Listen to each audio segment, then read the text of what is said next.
கோவை அவிநாசி சாலையில் உள்ள தனியார் ஹோட்டலில் இந்திய பருத்தி கூட்டமைப்பு மற்றும் இந்திய பருத்தி சங்கம் சார்பில் பருத்தி எதிர்காலத்திற்கான நிலையான இழை என்ற தலைப்பில் 2 நாள் கருத்தரங்கம் துவங்கியது.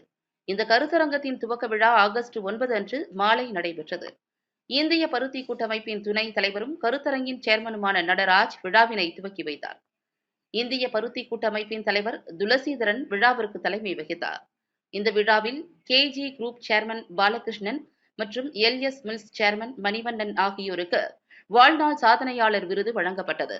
இந்திய பருத்தி கூட்டமைப்பின் தலைவர் துளசீதரன் பேசுகையில், இந்தியாவிற்கும் பருத்திக்குமான தொடர்பு 1000 ஆண்டுகளுக்கு முன் தொடங்கியது.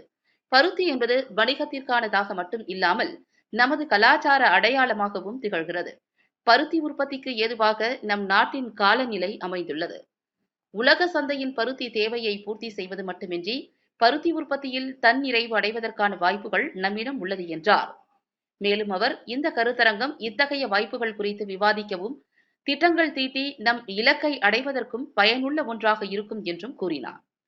2 நாட்கள் நடைபெறும் இந்த கருத்தரங்கில் பல்வேறு ஆடை உற்பத்தி நிறுவனங்களும் வல்லுநர்களும் கலந்து கொண்டு தங்கள் அனுபவங்களை பகிர்ந்து கொள்ள உள்ளனர்.